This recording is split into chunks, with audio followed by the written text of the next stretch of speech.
I left home when I was about 15. My dad and I weren't getting along at the time, really button heads. I had started going to punk rock shows and staying out late, so he would call the cops on me as a runaway. And I was living with my mom because of that. Until one day I came home and nobody was there. Her, my two brothers, and her husband, who she had met during a 3-month drinking binge, and married, were gone. I later found out that they had gotten in a really bad fight while drunk. The cops were called, and he had a restraining order filed against him. So to keep him from getting in trouble because of that restraining order, they were living in the shed behind one of their friends' houses with my two younger brothers that were probably 5 and 6 at that point.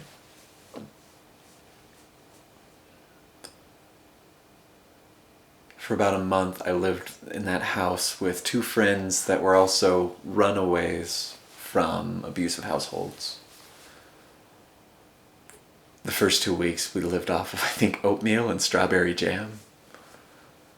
Then we went to the local corporate grocery store and liberated some food. We didn't have any money. We didn't know how to make any money. And we had to eat something more than oatmeal and glorified sugar.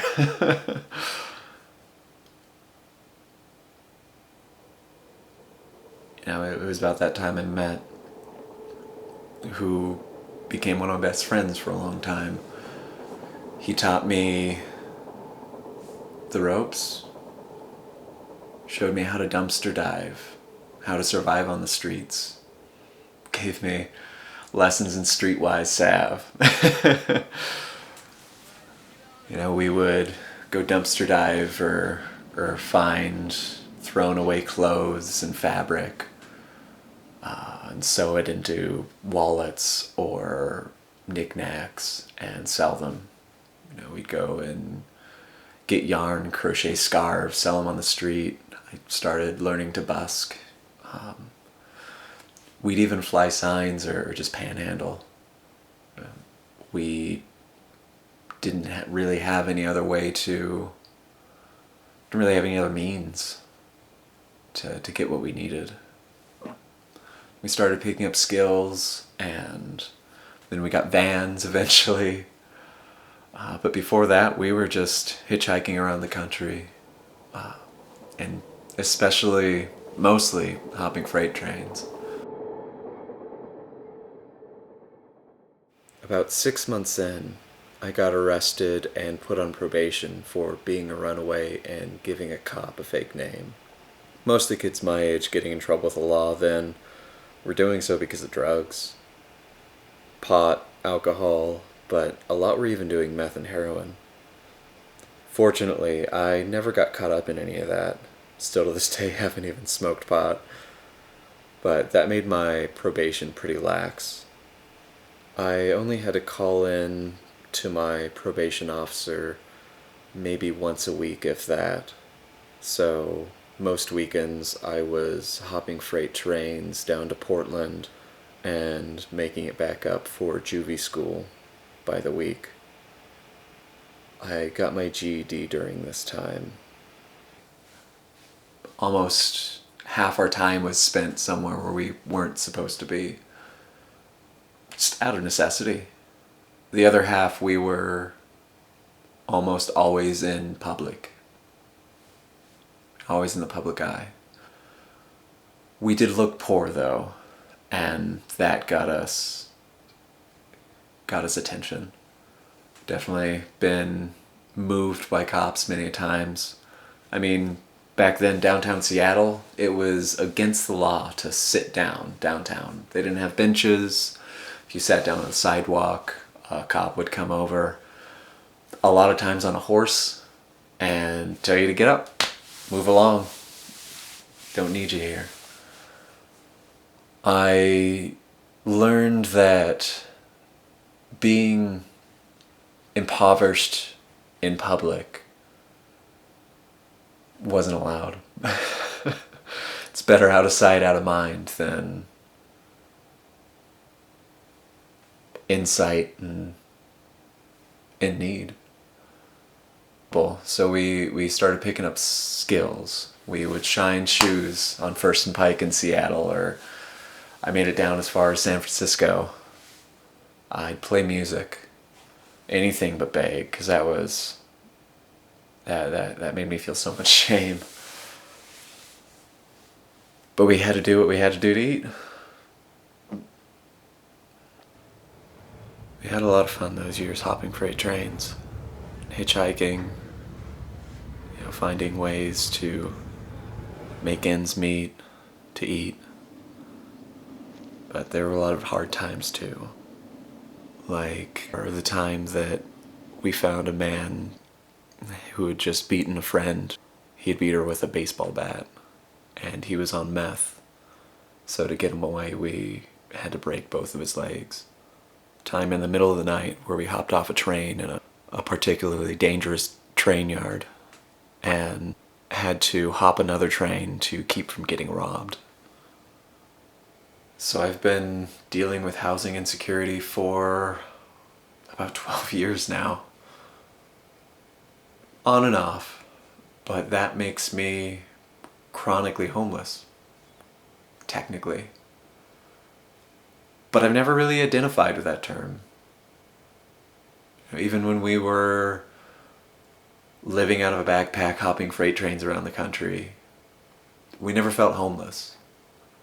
Home is where we made it. Home is where we were with each other or our community, with our friends,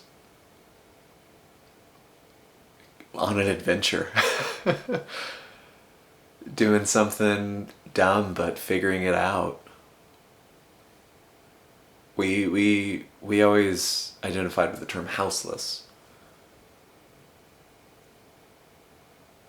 But there was a stigma placed on us for not having a house and being poor.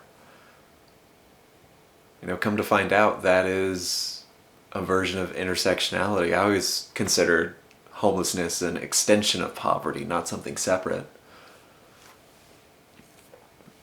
But when someone decks out their van and has a lot of money in their bank account, or is living in an RV while they're getting their house built, or living in their conversion while collecting rent on the house that they own, they're not considered homeless. They don't receive that stigma. They might fit the description of homeless. Because the rich and homeless, they don't get called homeless.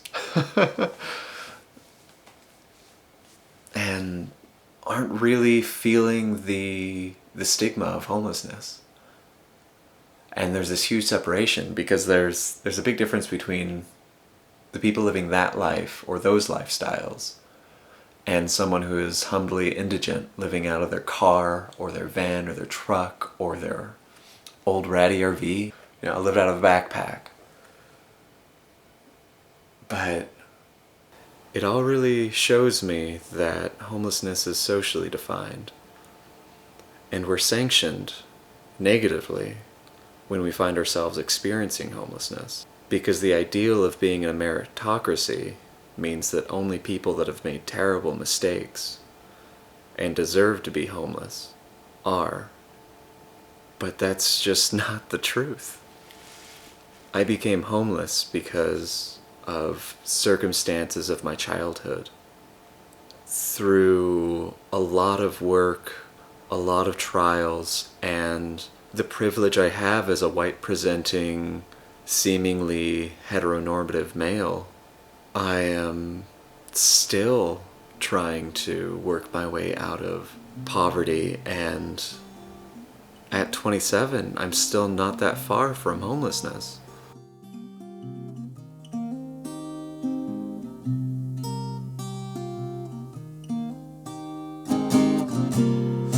Well, I've known the as my home.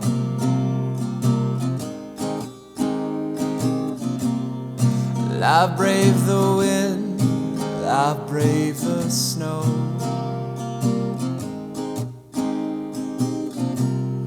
Well, I've seen how you treat those on the outside. Well, I've seen it firsthand with my own eyes.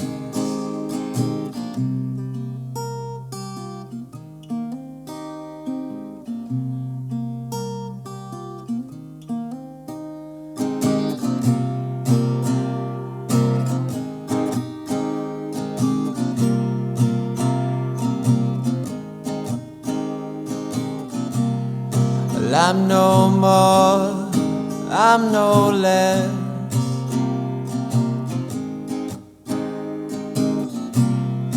Begging for change, for something different.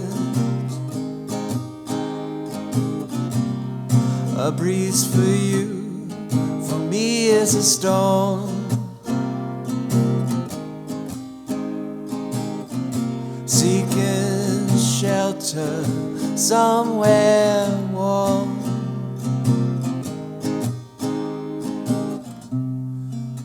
Where will the wind blow?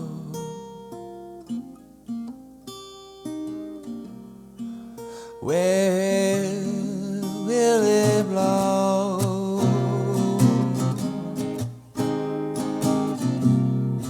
Where will that wind blow? Where will it take me? Another day of this or another dream.